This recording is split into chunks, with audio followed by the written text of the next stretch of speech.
C'est l'heure de votre journal sur Radio No, présenté par Maël Manomba. Assalamu alaikum et bienvenue dans cette édition d'information. Il va mieux. Notre chef de l'État, son Excellence Ali Bongo Ondimba, le porte-parole de la présidence de la République gabonaise, Aike Ngoni Aïla Oyumi, a dans une déclaration officielle invité les Gabonais à se méfier des fake news sur la santé de son Excellence le président gabonais Ali Bongo Ondimba. Vous aurez l'occasion d'écouter dans ce journal le porte-parole de la présidence de la République. Les principaux acteurs des questions hydrauliques du continent se donnent rendez-vous du 29 octobre au 2 novembre prochain à Libreville. C'est à la faveur des travaux de la 7e semaine africaine de l'eau et de la 11e session ordinaire de l'Assemblée générale des ministres en charge de l'eau. Et dans ce journal local, on fait un tour à Mouabi pour parler du candidat Hyacinthe Mambundou du Parti démocratique gabonais au terme du deuxième tour pour le renouvellement de la Chambre basse du Parlement qui a reçu les félicitations du candidat de l'Alliance pour le changement et le renouveau aux législatives 2018 dans le premier siège du département de la Guinée. Bruno Ben Moubamba est allé saluer dimanche avec beaucoup de fair play la victoire de son adversaire. 45, c'est le chiffre de notre rédaction qu'on vous présente avant d'inviter Adiza Adamou nous présenter la page musulmane. Il va mieux. Notre chef de l'État, son Excellence Ali Bongo Ondimba, le porte-parole de la présidence de la République gabonaise, Aike Ngoni Aïla Oyumi, a dans une déclaration officielle invité les Gabonais à se méfier des fake news sur la santé de son Excellence le président Ali Bongo Ondimba. Je vous invite à suivre avec beaucoup d'attention le porte-parole de la présidence de la République, Aike Ngoni Aïla Oyumi. Mesdames et messieurs, la présidence de la République informe officiellement les Gabonaises et Gabonais de ce que son Excellence, le président de la République Ali Bongo Ondimba, a eu un malaise mercredi 24 octobre 2018 lors de son séjour à Riyad, en Arabie Saoudite, où il prenait part au Davos du désert aux côtés de plusieurs hauts responsables du pays et de dirigeants du Moyen-Orient et d'Afrique. Immédiatement, le président de la République a été admis à l'hôpital du roi Faisal pour y subir des examens médicaux. Les médecins qui l'ont consulté ont alors diagnostiqué une fatigue sévère due à une très forte activité ces derniers mois, tant sur le front diplomatique que sur le chantier des réformes intérieures. Suite à ce diagnostic, ces médecins ont prescrit à son Excellence Monsieur le Président de la République un repos médical. Son Excellence Monsieur le Président de la République va mieux et se repose en ce moment même à l'hôpital du roi Faisal à Riyad, entouré de sa famille et de certains de ses collaborateurs. La présidence de la République appelle les Gabonaises et les Gabonais à redoubler de vigilance face à la propagation des fake news et autres fausses nouvelles qui abondent sur les réseaux sociaux et sur certains sites internet que l'on peine à qualifier d'information. Ceci, nous pouvons l'assurer, ne relaie que des contre-vérités ou, pour le dire plus directement, des mensonges. La présidence de la République, seule source d'informations fiables, communiquera régulièrement sur l'état de santé de son Excellence Monsieur le Président de la République. Je vous remercie. Une déclaration intégrale lue depuis le palais présidentiel est disponible dans les réseaux sociaux. Les principaux acteurs des questions hydrauliques du continent se donnent rendez-vous du 29 octobre au 2 novembre prochain à Libreville. C'est à la faveur des travaux de la 7e semaine africaine de l'eau et de la 11e session ordinaire de l'Assemblée générale des ministres en charge de l'eau.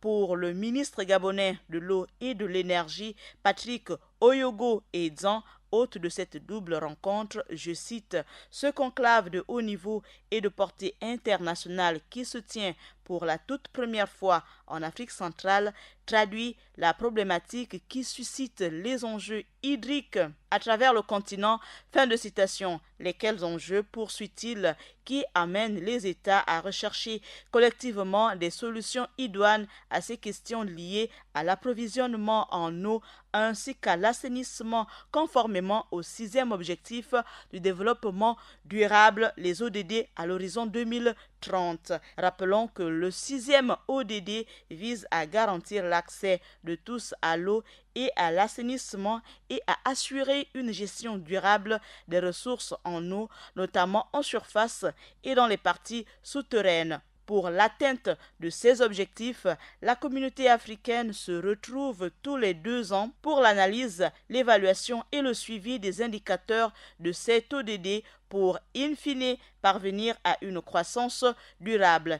Et pour cette 7e édition de la Semaine africaine de l'eau, dont le thème est axé sur, je cite, « vers la réalisation et la sécurité de l'eau et de l'assainissement gérés de manière sûre pour l'Afrique », fin de citation. Elle vise plusieurs objectifs. Nous reviendrons sur cette actualité au cours de nos prochaines éditions d'information. Et comme annoncé en titre, on fait un tour à Mouabi au terme des élections locales et législatives pour le renouvellement de la Chambre basse du Parlement.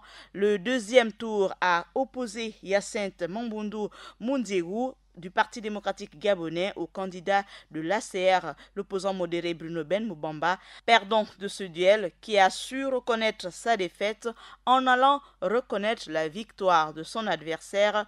En ces termes, je cite, « J'ai félicité Hyacinthe Mambundu, le député du PDG élu de ce dimanche 28 octobre 2018.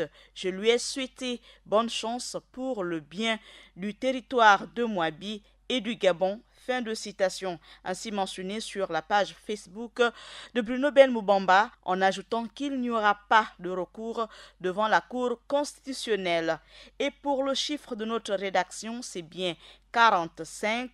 Voici 45 ans depuis l'interruption en 1973 des relations diplomatiques entre Libreville et Tel Aviv. Le premier secrétaire de l'ambassade d'Israël au Cameroun avec juridiction sur le Gabon, Simone Seroussi, a effectué du 22 au 25 octobre dernier une visite de travail et d'amitié au Gabon où il a rencontré plusieurs officiels et diplomates accrédités au Gabon dans la perspective de la relance de la coopération entre son pays, l'Israël, et le Gabon après 45 ans d'interruption.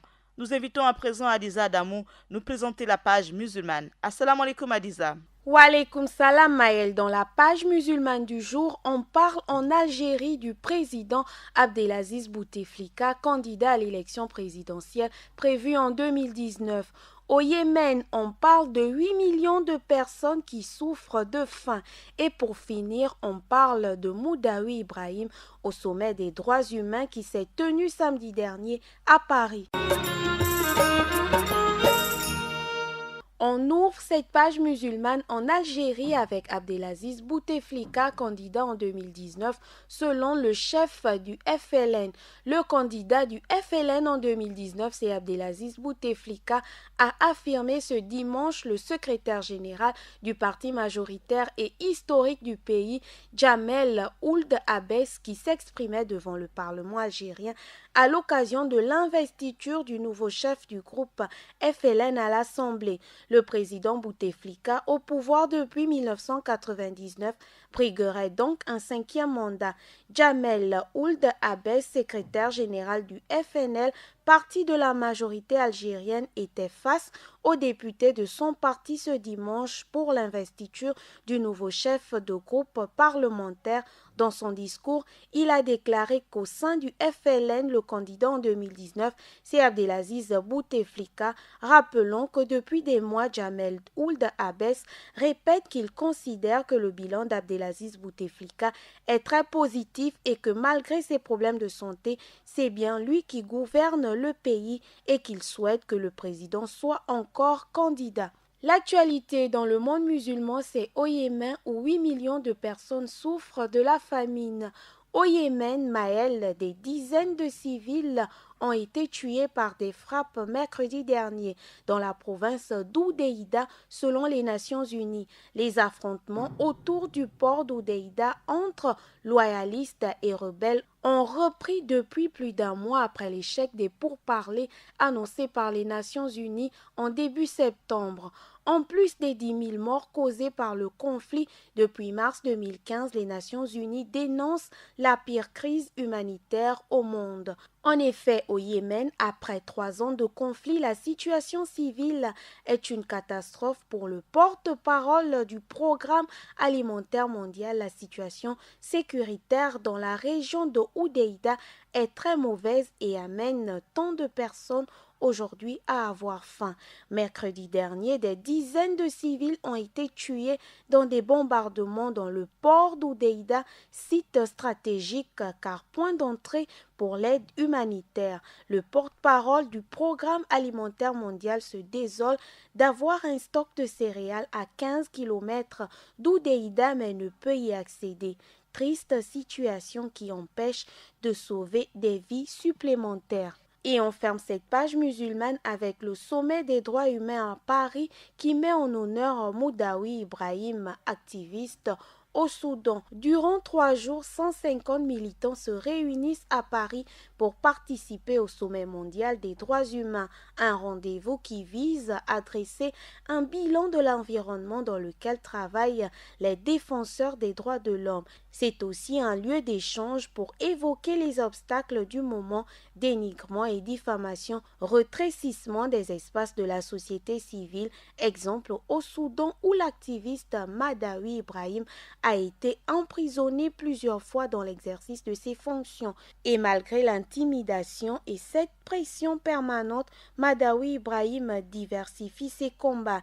Il mène une veille sur les problématiques de l'accès à l'eau potable, d'assainissement et de santé, le tout avec un réseau de partenaires qui travaillent dans la discrétion absolue. Voilà Maëlle, c'est tout pour la page musulmane du jour. Merci Adiza Damou pour cette page musulmane. Merci Axel Kumba du côté de la technique. Maëlle Manomba de Mouabi vous a présenté ce journal local. Bonne suite des programmes sur Radio Nour. Assalamu alaikum.